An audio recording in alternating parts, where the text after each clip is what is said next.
Moving towards the textual part of the chapter. Namaskar, my all dear student of class 12. I'm your English mentor, help you to complete your syllabus for upcoming board examination. We have completed line by line explanation of the chapter from supplementary book Vistas, and in this video I'm covering the question answer of Memories of Childhood written by Jitkala Sayan Bama. Many questions from different places I have collected here and brought for you.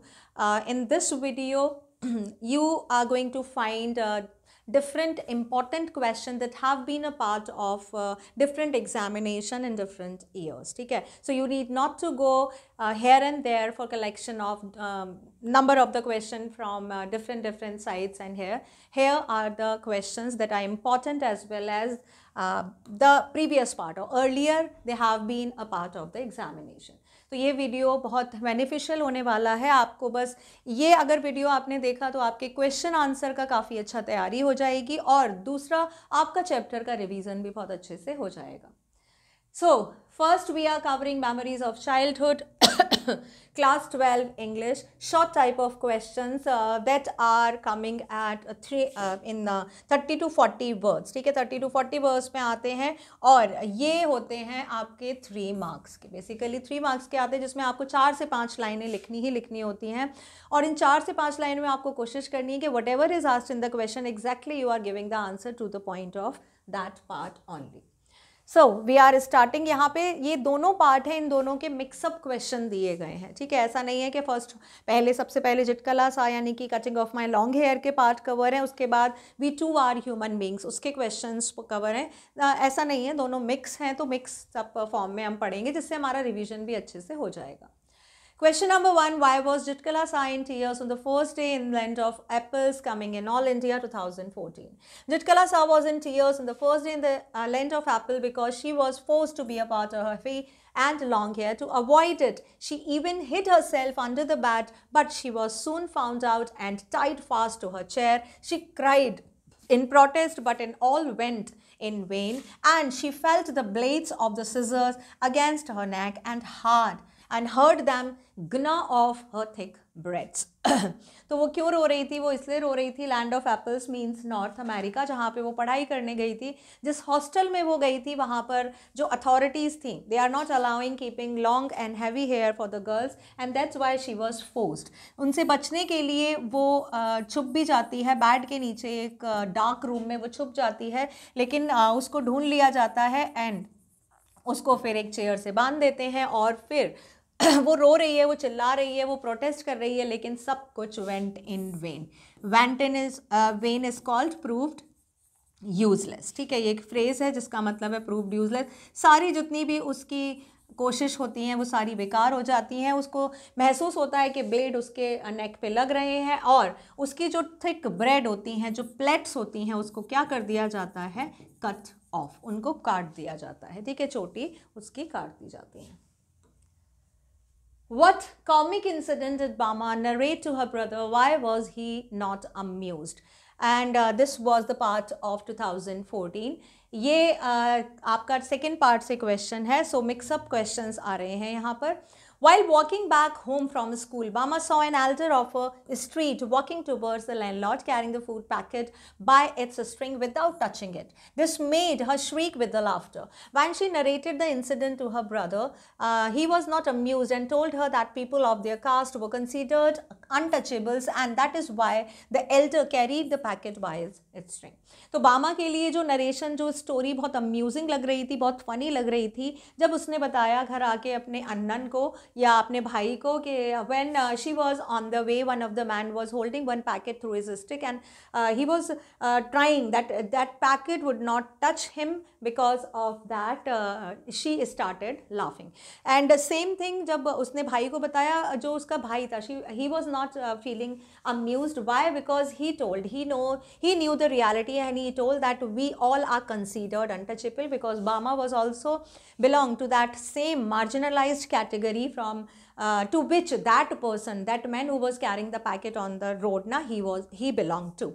And then brother informed that we untouchables are regarded as we are of inferior caste and we are not supposed to touch anything, and if we are touching anything that are supposed to be get polluted, and फिर वो जो लोग हैं जितने भी high class के लोग हैं या जो अपर क्लासेस के लोग हैं वो उसको टच नहीं करेंगे, ये रियलिटी उनको पता चली और इसीलिए यही उन्होंने वजह बताई कि that's why that man was not touching that packet but holding it's string. Which words of a brother made a deep impression on Bama? ये भी second से है, 2014 का आया है question. Bama's brother had told that because they are born in a particular caste, they were stripped of all the honor and dignity. For them, the only way to get their due respect was to make progress by studying hard. Bama took her brother's word very seriously and excelled in academics to stand first in her class. तो यहाँ पे उन्होंने क्या बताया कि हमारी जो cast है वो कैसी रिकॉर्ड की जाती है. देखो कैसे डीप इंप्रेशन पड़ा. यहाँ पे आप आंसर क्या लिखोगे कि सबसे पहले जो उन्होंने थॉट लिखा, 2 लाइन उसके बारे में लिखो. डीप इंप्रेशन किस चीज़ का पड़ा, मतलब उनके भाई ने जो उनको एक इंस्ट्रक्शन दिया वो क्या था, उसका क्या इंप्रेशन पड़ा और उन्होंने उसको कैसे लिया, and your answer will be completed. तो उनके बामा के जो ब्रदर थे उन्होंने कहा कि हम लोग एक पर्टिकुलर कास्ट में बॉर्न हुए हैं जहाँ पर हमको रिमूव करके रखा जाता है सारे ऑनर और डिग्निटी से, हमको बिल्कुल अलग रखा जाता है. Nobody is giving respect to the people belonging to a caste. उनके लिए सबसे अच्छी एक जो चीज़ है कि वो अपने आप रिस्पेक्ट अपनी कलेक्ट कर सकते हैं only through the way of studying और गेटिंग एजुकेशन और making themselves powerful through education. Academics and this thing are proven is going to be proven very strength. It's a kind of strength for their class. Bama ने अपनी इन सारी instructions को बहुत seriously लिया and she decided and she worked hard and always stood first in the class. What is common between Jitkala Sa and Bama? ये आया था 2014 compartment में. Both Jitkala Sa and Bama had experienced discrimination in their childhood, while Jitkala Sa had been victim of oppression of the hands of the whiters in her boarding school, and Bama felt and experienced untouchability early in the life being born in Dalit. तो दोनों में क्या same चीज़ थी. That's why they have been a part of the same chapter कि दोनों ने ही discrimination experience किया था अपने बचपन में. Discrimination is called differences when you are making differences in between or among the people. तो जिटकला साहब वो विक्टिम बनी थी ऑपरेशन की. किसके हाथों? वाइट्स के हाथों, जब वो बोर्डिंग स्कूल गई थी नॉर्थ अमेरिका में पढ़ने के लिए. और जो बामा थी उन्होंने अनटचेबिलिटी को बहुत जल्दी रियलाइज कर लिया था, एक्सपीरियंस कर लिया था when she was just a school girl. तो this was the similarity. Question number 5 that would been a part of 2013. What sort of shows or entertainment attracted Bama? Or which activities of the people would Bama watch keenly in the bazaar, or which actions of the people would Bama watch keenly in bazaar? Now answer 2011 and 2013 दोनों का ही ये part रहा है. The bazaar on the way to home was always buzzing with activities. The snake charmer, street plays, puppet shows, stunt performances were a few interesting things going on there. Bama used to love all these things. तो यहाँ पे बाजार में जाते हुए उसने जो भी चीज़ें देखी हैं उस सीक्वेंस में हमने उनको लिखा है. First, she saw the snake charmer, street plays, puppet show, performance, stunt performance she has witnessed, and she was feeling really interesting in watching all these things, and that's why she took near about 30 minutes to reach home. What were the articles in the stalls and shops was fascinated Bama on her way from school? 2013. On her way back from school, Bama witnessed a variety of interesting things which fascinated her. She saw dried fish stall, the sweet stall, and a stall selling fried snacks. Then there was a wild lemurs, needles, clay beads, and instruments for cleaning our ears on sale. She loved to watch the waiters cool the coffee and the chopping up of onion. Now, यहाँ पे अगर आप ये चीज़ देखो, गौर करो, तो in both of the questions different shops के and एक तरह से एम्बियंस ऑफ द मार्केट पूछा जा रहा है. तो अगर मींस ये जो पहले वाला क्वेश्चन था वो फर्स्ट हाफ था, मतलब सबसे पहले उसने क्या देखा था उसके बारे में डिस्क्रिप्शन था, बाद में उसने आगे जाके बाजार में जो देखा था उसमें इसमें डिस्क्रिप्शन है. तो if it is coming in the long answer तो you can combine both of the earlier and the latter part और लेटर सीन ऑफ द बाजार जिनके बारे में डिस्क्रिप्शन है, and your long answer will be ready. ठीक है, तो यहाँ पर क्या बताया गया है, ड्राइड फिश स्टॉल, जो किसके पास थी? Statue, that was the statue of Mahatma Gandhi, उसके पास थी। स्वीट स्टॉल उसने देखी थी, सेलिंग फ्राइड स्नैक्स देखे थे, वाइल्ड लेमर्स देखे थे, जो एक हाइपर जिप्सी जो ट्राइब है वहाँ की, वो उनके साथ थे। नीडल्स, क्ले बीड्स और कुछ क्लीनिंग एजेंट्स बेच रहे थे, वो जो ईयर साफ करने के काम आते हैं। उसको ये सारी चीज़ें बहुत अच्छी लग रही थी। इसके अलावा उसने वहाँ पे कॉफ़ी शॉप देखी जहाँ पे वेटर्स थे, they were making the coffee cool by pouring from one tumbler to another tumbler, and near by that one of the man was chopping the onion. So all these things, different stalls. What did Jitkala Saw feel when her long hair was cut? This was the part of 2011. When her long hair was cut, Jitkala Saw felt anguished and pained. She thought that she was wooden puppet who had been tossed about in air. She was really distressed by the fact that nobody came to comfort her like her mother did. She missed her mother very much and felt like an animal driven by the herder. अब यहाँ पे जिटकला शाह की जो feeling है वो हमको लिखनी है हेयर कट के बाद जो हुई थी, at not at the time of haircut के बाद उसको कैसी फीलिंग आती है वो लिखना है हमको। तो जब उसके बाल काटे जा रहे थे, she was really feeling anguished and pain. Anguished is called, उसको बहुत ज़्यादा ट्रबल हो रही थी, मेंटल ट्रबल आप बोल सकते हो या मेंटल पेन आप बोल सकते हो, ठीक है। उसको बहुत ज़्यादा पेन हो रहा था और उसको बहुत ज़्यादा बुरा इसलिए लग रहा था कि जो उसको मेंटल ट्रबल हो रही थी उसको सूद करने के लिए वहाँ पे कोई भी नहीं था, उसको कंसोल करने के लिए कोई भी नहीं आ रहा था। और उसको किस तरह से ट्रीट किया गया when the hair was cutting off, उसको बार बार वो याद आ रहा था कि किस तरह से वो लोग उसको एक वुडन पपेट समझ रहे थे। The complete control of Zitkala Sa was there in those hands who were cutting her hair, and they were just tossing her like a wooden puppet. And that time she was really missing her mother after the haircut as well, because nobody was consoling her like her mother used to do.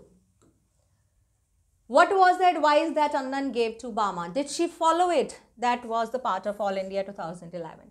Annan told Bama that because they were born in a particular society, they were stripped of all the honor, dignity and respect. The only way to get all this back to study hard and make progress. Annan told Bama that education was the key of acceptance by the society, so she must learn her lessons really well. Yes, Bama paid heed to advice and stood first in the class.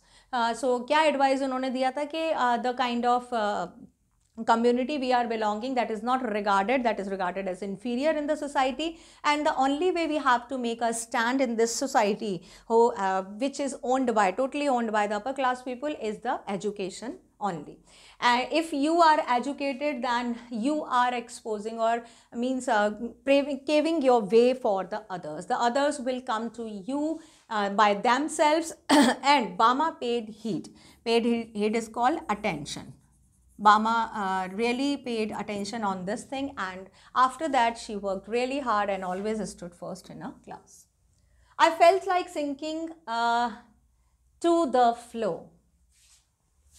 I felt like sinking to the flow. That was told by Jitkala Shah. When did she feel and why? कब उसको ऐसा लगा था? When Jitkala Shah's shawl was removed from her shoulder, she felt very embarrassed due to her clinging dress. That was when felt like sinking to the floor. She considered herself as one of the little animals driven by the herders. So when they all were taken to the dining room in the starting, ठीक है, in the starting of the chapter, one pale faced woman was there who was making the line of the girls and taking them towards the dining room. उस time पे Jitkala Shah was wearing a shawl, ठीक है, because very tight dress she was wearing, and she was not in the habit to wear all these clinging clothes. So when that shawl was removed, she was just feeling very shy and humiliated, and that's why this was the statement that were giving by I felt like sinking to the floor just because of those tight cloths. And that time too much the winter season was going on, and that's why she was also having this another reason to wear that shawl. What did Judavin tell Jitkalasa? How did she react to it? All India 2011. The hostel authorities were going to cut the long hair girls wearing short hair was against Jitkalasa's culture. Judavin told her that they would have to submit, for they could not fight the strong authorities. However, Jitkalasa disagreed and decided to put up a fight and resist it. What Judavin informed Jitkalasa? She informed that in this hostel nobody is allowed with the long hair because it is not acceptable here. Only the shingled hair girl can live here and can complete their studies. But Jitkalasa was saying that according to her community, keeping short hair was related to the cowardly. Means you are presenting yourself as a coward, as a mourner, only then you are supposed to carry the shingled hair, and that's why she was not ready. She disagreed on this thing, but Judavin said that you cannot do anything. We have to adjust, we have to submit, we have to just surrender against them because they are powerful. But even then Jitkalasa said that I'll take against it. I'll take a stand against it. What does Jitkalasa remember about the first day in the land of apples? 2011.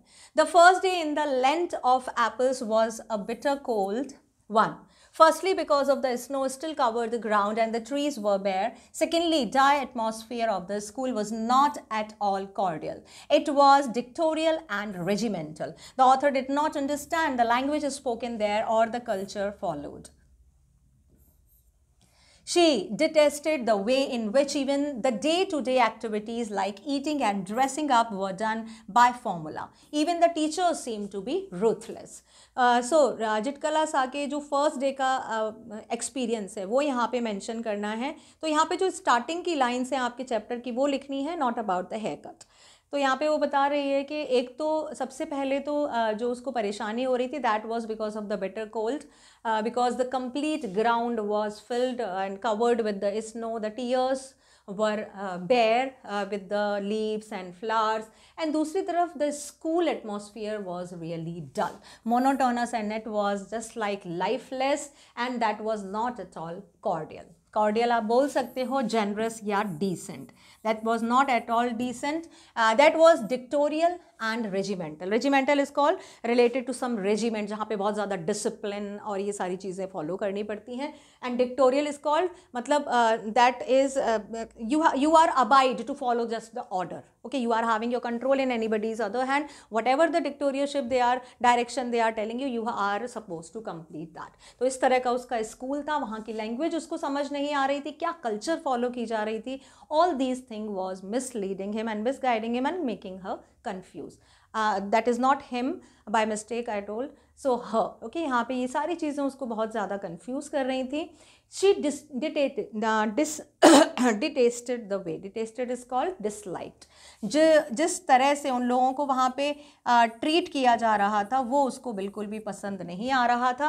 Rose daily की जो activity होती थी, जो time table, routine time table है, खाना खाना, dress पहनना, वो हर चीज़ कैसी थी, by formula.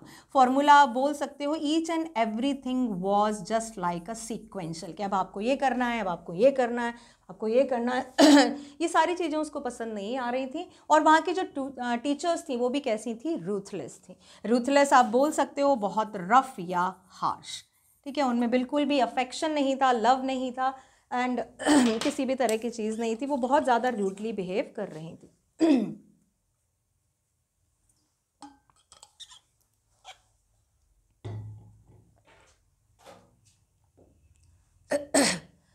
Question number 12. Why was Jitkalasa so averse of having her hair cut?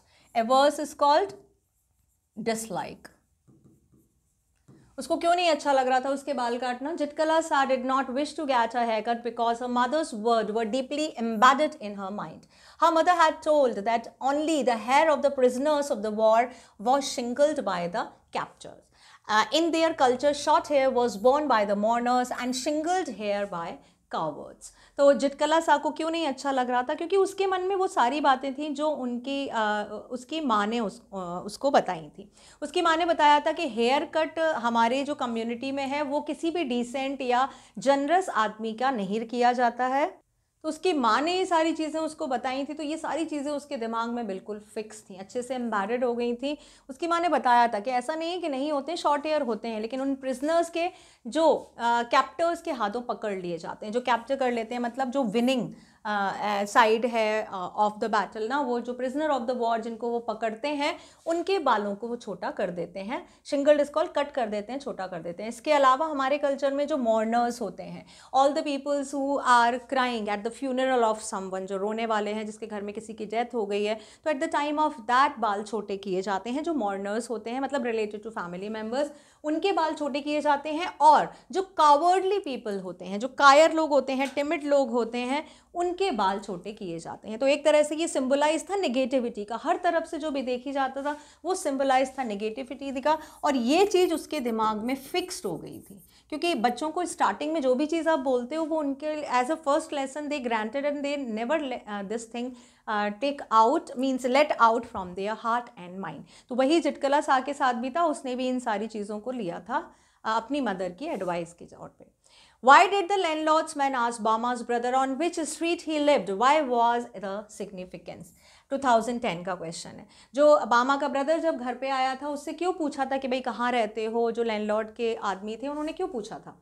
One day when Anand was returning home from the library, one of the landlord's men approached him and asked him his name. Thereafter the man asked him in which street he lived. He specifically asked this question because it was the aim at finding out the caste. Anand narrated this incident to Bama to let her know the indignity and humiliation the community had to suffer. तो यहाँ पे उन्होंने बामा को अपना एक incidence भी बताया कि ऐसा नहीं है कि उस आदमी के साथ ही इस तरह का बिहेव हुआ है जो तुम बोल रही हो कि वो स्ट्रिंग पकड़ के जा रहा था बिकॉज वो अनटचेबल था। तो उन्होंने बताया बामा को कि मेरे साथ भी इंसिडेंट हो चुका है। जो बामा के जो अनन थे, ब्रदर थे, वो यूनिवर्सिटी में पढ़ते थे, अभी छुट्टियों में वो घर आए हुए थे and there was no library in their village. So he went to library that was there in another village and when he was coming back towards his home, two of the man of the landlords they started asking about the name and the residential place of Bama's brother. So the indication was directly towards that which caste he belongs to, because this was not the thing that he cannot, they could not ask the name that from which community you belong, which is the caste that you are belonging to. तो यहाँ पर वो बताते हैं कि जो उनका गांव था वहाँ पर यही था, लोअर क्लास के जो पीपल थे वो एक तरफ रहते थे और हायर क्लास के पीपल एक तरफ। तो उन्होंने बताया कि उनका इनडायरेक्ट मीनिंग पूछने का यही था कि मैं कौन सी कास्ट से बिलोंग करता हूँ, क्योंकि जो भी स्ट्रीट मैं बताऊँगा कि on this street I am living, तो उनको पता चल जाएगा कि हाँ I am from lower caste और हाई कास्ट। तो उन्होंने बताया कि ये जो इस तरह का ह्यूमिलिएशन है, इस तरह की इंडिग्निटी है, almost all the people of their community had to bear and they can go through that only through the education. Why was Jitkalasa terrified when Judavin told her that her hair would be cut short? Jitkalasa is an American Indian. In her culture, short hair is worn by the mourners. As it is, she was disturbed and embarrassed by the rooms of the school. She got all more terrified when Judavin told her that her hair would be cut short. वो वैसे ही इतनी परेशान थी, जब से school आई थी वहाँ पर बहुत सारी चीज़ें उसने देखी थी जो उसको बहुत ट्रबल कर रही थी। स्टिफ शूज़ एंड क्लिंग्ड ड्रेसेस, जो रूम्स थे वहाँ के, जो टीचर्स थी, एनवायरनमेंट था वो बिल्कुल उसको अच्छा नहीं लग रहा था। और उसके ऊपर से जब जुडेवन उसको बताती है कि तुम्हारे जो बाल हैं वो छोटे होने वाले हैं, तो उसको और भी ज़्यादा दुख होता है। Why did Bama take 30 minutes walking home from school when she could have covered the distance in 10 minutes? 2009 का क्वेश्चन है।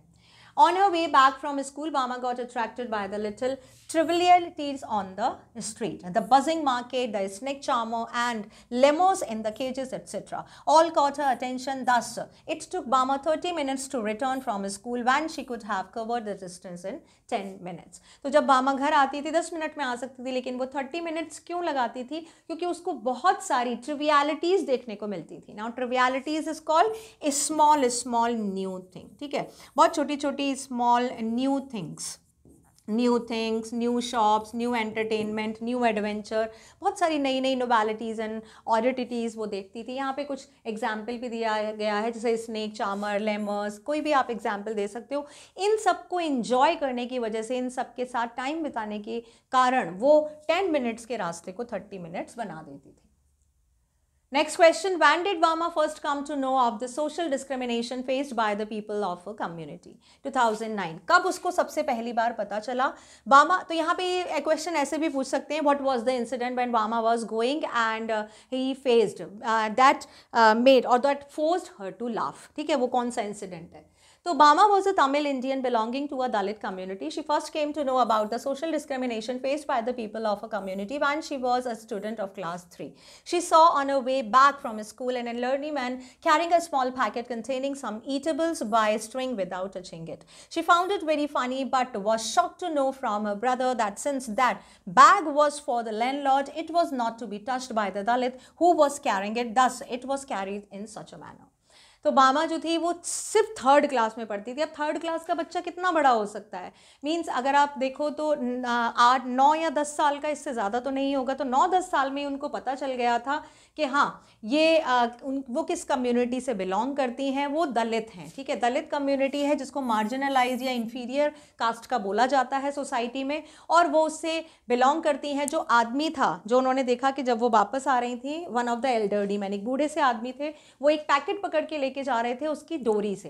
And he was absolutely trying कि वो उनसे टच ना हो. बाद में जब ये चीज़ उनको अम्यूजिंग लगती है और बाद में जाके उनको पता चलता है अपने भाई से कि that bag was for the landlord. मतलब वो जो बैग लेकर जा रहा था वो लैंडलॉर्ड के लिए था, and landlord belongs to upper caste, right. तो अगर वो बैग टच हो जाता तो उसमें जो खाना था वो पॉल्यूट हो जाता. And that's why that elderly man was carrying that packet in this manner. Next question, how did Jitkalasa try to prevent the shingling of her hair? Shingling of her hair मतलब कटने से बचाने के लिए उसने क्या क्या ट्रायल किया? To escape from her hair being cut, Jitkalasa crept up a stair unnoticed. She entered a large room and crawled under the bed in the dark. However, she was ultimately found, was dragged out, carried downstairs and tied to a chair. Finally, despite her fierce resistance, her long braid was chopped off. अब यहाँ पे देखो, chop cut, बालों के काटने के लिए कई बहुत सारी वोकैबलरी यूज़ हुई है. यहाँ पे आप ध्यान रखेंगे, ठीक है. चॉप्ड ऑफ लिखा है यहाँ पे, एक वर्ड आया है ग्ना ऑफ, ठीक है. ये आपकी वोकैबलरी में काम आएगा. ये सब बालों के लिए आया है. उसके अलावा शिंगलिंग, शिंगलिंग ऑफ द हेयर मतलब छोटे छोटे बाल काट देना, एंड कट ऑफ तो है. तो यहाँ पर जितनी भी ये वोकैबलरी हैं आप ध्यान रखेंगे, आपको ये ना लगे कि हाँ ये कोई नई वोकैबलरी आ गई है, ठीक है. तो यहाँ पे जितनी भी इसके सिनोनिम्स आए हैं वो आपको वोकैबलरी में काम आएंगे. तो जिटकलासा ने बचने के लिए क्या किया, वो ऊपर गई और उसने एक लार्ज रूम उसको मिला लॉबी के आगे. उसको नहीं पता था, she was just unaware about all the room because she was new admitted to that hostel. और वो रूम कैसा था, डार्क था, green curtains were there on the windows. और उसके बाद उसको जगह मिल जाती है, एंड शी क्रैप्ड और क्राउल्ड अंडर द बेड. वो नीचे ड्रैग कर जाती है.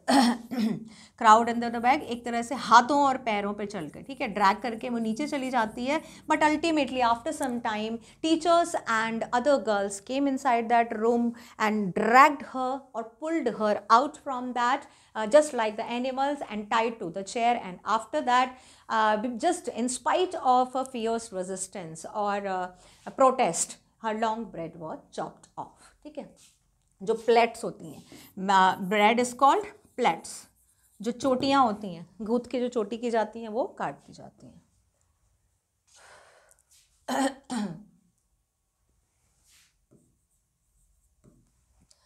Describe the experience Bama had on her way back home which made her feel sad. अभी जो इंसिडेंट हुआ था वो उसमें उसको सबसे पहले क्या लगा था, बामा को खुशी हो रही थी, वो हंस रही थी. अभी यहाँ पे पूछा है कि कौन सा ऐसा इंसिडेंट था जिससे कि बामा को सैड फील हुआ. अब देखो क्वेश्चन को कितनी स्मार्टली उन्होंने घुमाया है कि पहले उन्होंने पूछा कि भाई किस इंसिडेंट से वो खुश हो गई थी और किस इंसिडेंट से वो सैड हो गई थी. दोनों में सेम इंसिडेंट है, ठीक है. लेकिन हाँ ये है कि जो ट्रुथ था उसके जानने से पहले वो उसी इंसिडेंट से बहुत ज़्यादा खुश हो रही थी, बट ट्रुथ जानने के बाद उस इंसिडेंट का असली मतलब उसको समझ में आया, and she became sad. One day when Bama was on her way back to home, she saw that an elder of her street was carrying a small packet of vadai and green banana bhaji. He was holding the packet by its string without touching it. This was because he was an untouchable and his touch would have rendered it unfit for the consumption of the upper caste landlord. This experience made her feel sad because the incident portrayed that from the beginning our society had been divided in the rigid caste lines. The lower caste have suffered untold miseries and humiliation by the upper caste people. अब देखो incident same है लेकिन question को frame बिल्कुल अलग तरह से किया गया है. यहाँ पे उसको सैड फील कब हुआ, मतलब यहाँ पे जो हम आंसर लिखेंगे उसमें हमको ये ध्यान रखना है कि बामा को ट्रुथ पता चल चुका है. आप ऐसे नहीं लिखोगे कि बामा को एल्डरली वो मिले, फिर उसको बहुत खुशी हुई, फिर उसने आके अपने भाई को बताया. ये तो ये हो जाएगा कि why she was feeling happy and what she came to know after that.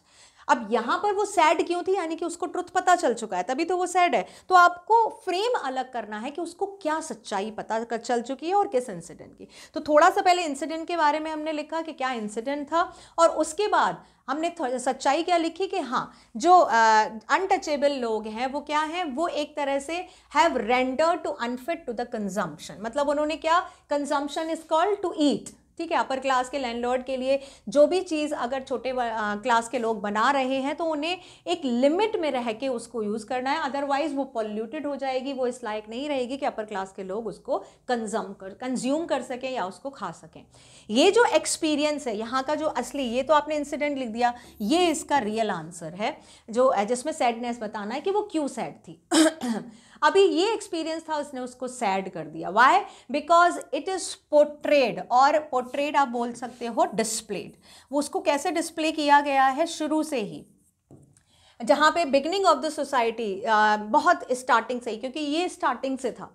Before the independence, during the independence, after the independence, untouchability have been a part of Indian society still long. बहुत लंबे समय तक ये रहा है जहाँ पर पूरी सोसाइटी को रिजिड कास्ट लाइन में डिवाइड कर दिया गया है. ठीक है, रिजिड इज कॉल्ड स्टिफ. ठीक है, टाइट. बहुत कास्ट में जहाँ पे छोटे जो कास्ट के लोग हैं उनको मिजरीज एंड ह्यूमिलिएशन से गुजरना पड़ता था. ठीक है, डिफ़िकल्टीज़ या आप बोल सकते हो ट्रबल्स हो गई उनकी लाइफ की, सैडनेस, और वो उनसे गुजरना पड़ता था. और अपर कास्ट के जो पीपल थे वो उनको यूज़ करते थे और उनको उनका ऑर्डर मानना पड़ता था. लॉन्ग आंसर टाइप क्वेश्चंस ये आते हैं आपके 6 मार्क्स के. आपको आंसर देना होता है 120 और 150 वर्ड्स में. तो अगर हम एक एवरेज लगाएं, जैसे काफ़ी सारे बच्चों को नहीं पता होता कि कितना लिखेंगे. एक तो देखो 2 क्राइटेरिया होते हैं आपके क्वेश्चंस को जज करने के by the examiner. One thing that whatever is asked in the question, are you writing exactly in that way? Means are you answering, are you framing your answer exactly what have been asked? जो भी जिस तरह की भी चीज़ें पूछी गई हैं आप वैसे कर रहे हो या नहीं. दूसरी चीज़ आपका जो वर्ड लिमिट है वो कितना है. अगर मान लो सपोज करो आपका एक लाइन में एवरेज, अगर एवरेज आता है कि आपके 10 वर्ड आ जाते हैं. ठीक है, 8 या 9, जैसे किसी लाइन में 10 आ गया, 11 आ गया, किसी में 9 आ गया, तो एवरेज मान लो कि हाँ 10 वर्ड आ जाते हैं. तो आप एक मान के चलो कि आपको 14 से 15 लाइनें लिखनी है उसमें. अगर ज़्यादा फ्रेमिंग नहीं हो रहा है तो आप 12 लाइन पे कर सकते हो. अगर आपके 8 आते हैं कि ठीक है भाई हमारे 8 या 9 वर्ड एवरेज आ रहे हैं, तो you can take your answer to 14 to 15 lines and that will be enough. जो आपकी बोर्ड की आंसर शीट होती है उसके अकॉर्डिंग आप देखो तो 1 page will do if you are started doing the question from the top. Starting से अगर कर रहे हो तो 1 पेज ठीक है. अगर आपका जो एवरेज है वो 9 या 10 है एक लाइन में वर्ड्स का. ठीक है, अगर आपके कम वर्ड आ रहे हैं, आपकी राइटिंग बहुत बड़ी है, you are living much gap between that, तो आप 1.5 पेज भी फिल कर सकते हो, नो प्रॉब्लम. अगर आपके सारे पॉइंट्स इंक्लूड नहीं हुए हैं at the same time, if you are lacking with the time, don't do that. ठीक है, क्योंकि अगर आपने ऑलरेडी सारे पॉइंट्स इंक्लूड कर दिए हैं अपने 10-12 लाइन में तो no need to stretch your answer, कोई ज़रूरत नहीं है, पॉइंट सारे इंक्लूड हो गए. So, moving towards the next question, what activities did Bama witness on her way back home to school? I think questions spelling is written everywhere wrong. Please take care of it. ये आया है आपका 2014 में. तो किस तरह की activity थी जो बामा ने विटनेस किया वे बैक टू होम, तो यहाँ पर आप सारी चीज़ें इंक्लूड कर सकते हो। जो भी starting of the market scene बताया है, later on the market scene बताया है, वो सब आप लिख सकते हो। स्टार्टिंग में आपने 1-2 लाइन का इंट्रोडक्शन दिया और उसके बाद क्या क्या उसको दिखा था, बहुत सारी नोवेलिटीज एंड ऑडिटिटीज, जिसमें performing of monkey, snake charmer, ठीक है, गिनते जाते हैं हम लोग। Then wild tamer in the cage, the cyclist spinning the wheel, then मरी यात्रा टेम्पल, उसके बाद ह्यूज बेल्स, एंड उसके बाद उसने पोंगल ऑफरिंग, जो टेम्पल था वहां पे पोंगल ऑफर किया जा रहा था, that is also related with this. उसके बाद उसने ड्राइड फिश स्टॉल देखा near the statue of Gandhi ji. उसके बाद उसने स्वीट स्टॉल देखा, उसने फ्राइड स्नैक का स्टॉल देखा, उसके बाद पपेट शो देखा, स्ट्रीट प्ले देखा, पब्लिक मीटिंग्स देखा, पॉलिटिकल पार्टीज के स्पीचेस देखे, एंटरटेनिंग एक्टिविटीज देखी। उसके बाद वेटर्स, जो कैफे देखा जहाँ पे वेटर्स जो थे वो कॉफ़ी पोर कर रहे थे from one tumbler to another tumbler. Fruits, vegetables बहुत सारे उसने देखे, seasonal that were flooded in the market. तो अभी हमने जितनी काउंट की यहाँ पर चीज़ें, लगभग 15 to 16 आइटम्स के नाम यहाँ पे दिए गए हैं। यही अगर शॉर्ट में आएगा तो आप 5 या 6 आइटम्स के नाम दोगे with the introduction line, and your answer will be completed. ठीक है, सीक्वेंस में नहीं आता है, इट्स नो प्रॉब्लम, कोई बात नहीं, लेकिन हाँ जैसे जैसे आप लिखना शुरू करोगे बार बार रिवीजन का यही फायदा है, आपको सीक्वेंस भी पता चल जाएगा कि पहले उसने क्या देखा, बाद में उसने क्या देखा। Next is what are the similarities in the lifes of Bama and Zitkalasa through the though they belong to different cultures, All India 2009। ये हम शॉर्ट क्वेश्चन में कर चुके हैं, अब हमको लॉन्ग में करना है। शॉर्ट में हमने बता दिया था कि वो दोनों ही मार्जिनलाइज सोसाइटी से बिलोंग करती थी, और दूसरी चीज़ उन्होंने अपने चाइल्डहुड में ही डिस्क्रिमिनेशन देख लिया था। यहाँ पे हमारा शॉर्ट खत्म हो गया था। अब इसको स्ट्रेच कैसे किया है वो देखो। Bama and Zitkala Sa belong to different culture but both have experienced operation and discrimination in their childhood. Bama was born in Dalit and was upset see the humiliation borne by the members of a community. They were considered untouchables, were made to live apart and run errands and bow humbly to people of the upper caste. On the other hand, Jitkalasa was a victim of the severe prejudice that prevailed against the Native Americans. In the boarding school, her blanket was forcibly taken off her shoulder. At the same time, the forced cutting of the long hair only made her feel like a defeated warrior.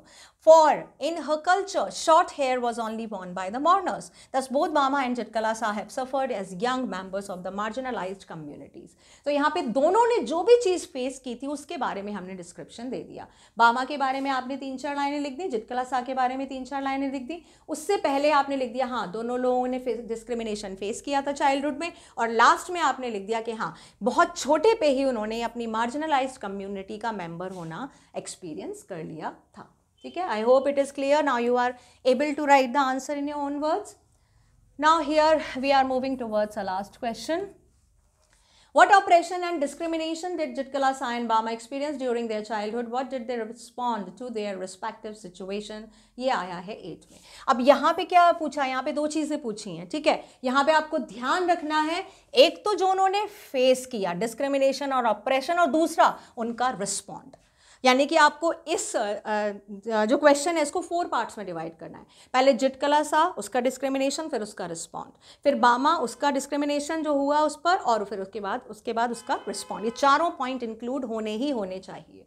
Jitkalasa was a Native American who was forcibly sent to Christian college, that was Carlis Indian School. She resisted the strict regimentation of the school. She hated cutting off her hair because in her culture, short hair worn by the mourners. When her friend Juduvin told that they would have to give in, she disagreed and decided to fight against it. ठीक है, तो ये आया आपका। उसने वो क्या कर सकती थी, वो बच्ची थी छोटी सी, तो वो डिसअग्री कर सकती थी और उसने डिसाइड कर लिया था कि नहीं मैं ये नहीं करूंगी। तो ये क्या हुआ, रिस्पॉन्ड हुआ उसका। पहले वाला उसका क्या हुआ, जो उस पर किया जा रहा है ऑपरेशन, दूसरा वाला रिस्पॉन्ड। नाउ नेक्स्ट इज आपका आता है बामा on the other hand belonged to a marginalized untouchable community.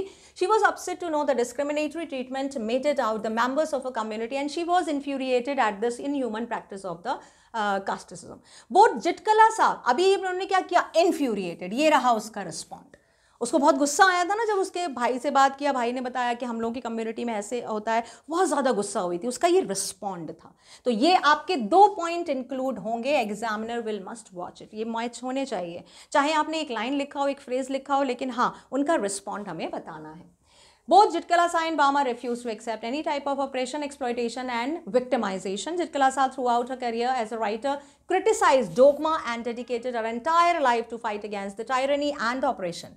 Bama became a Tamil Dalit writer and ushered a newness and the freshness in her writing. Both of them tried to shed light on the aggregate committed by the oppressor on the hetero marginalized communities. तो जितनी भी atrocities थी जो उनके डिक्टेरियरशिप की जा रही थी उनकी कम्युनिटी की तरफ, दोनों ने ही किस में लिखा? अपनी राइटिंग में, क्योंकि दोनों ही राइटर थे, ठीक है। तो एज अ राइटर उन्होंने बाद में इसे रिस्पॉन्ड किया। तो हमने यहाँ पे क्या किया? यहाँ पे हमने रिस्पॉन्ड को सॉलिडिफाई कर दिया, क्योंकि इस क्वेश्चन में दोनों का ही हाफ वेटेज है। हाफ वेटेज में डिस्क्रिमिनेशन के बारे में पूछा है, हाफ वेटेज में रिस्पॉन्ड। अब आपने डिस्क्रिमिनेशन को अच्छे से डिस्क्राइब किया, रिस्पॉन्ड को आपने सिर्फ फ्रेज में डिस्क्राइब किया है। अब रिस्पॉन्ड को एलैबोरेट करने के लिए आप क्या कर सकते हो? जब वो लोग राइटर बन गई थी तब उन्होंने किस तरह से रिस्पॉन्ड किया अपने एक्सपीरियंस को, चाइल्डहुड एक्सपीरियंस को, वो हमने यहाँ पे बताया है, ठीक है।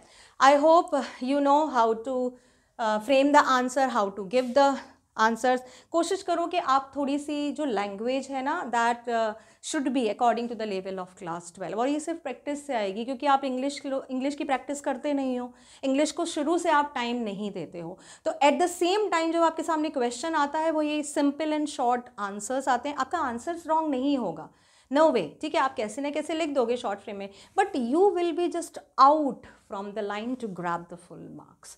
सो अभी थोड़े दिन बचे हैं, ट्राई करो, ठीक है। थोड़ी सी प्रैक्टिस कर लो आंसर्स लिखने की, कुछ अच्छे अच्छे टेक्स्ट लाइन अच्छे से याद कर लो, वोकैबुलरी अपनी सॉलिडिफाई कर लो जो आंसर में लिख सको, जैसे कि एग्जामिनर को लगे कि हाँ तुमने प्रिपरेशन की है एंड शी और he is a well known student, ठीक है। तो with this all suggestions and instruction I am ending my video here. In next video, I'll come with the textual part of next chapter. Thank you.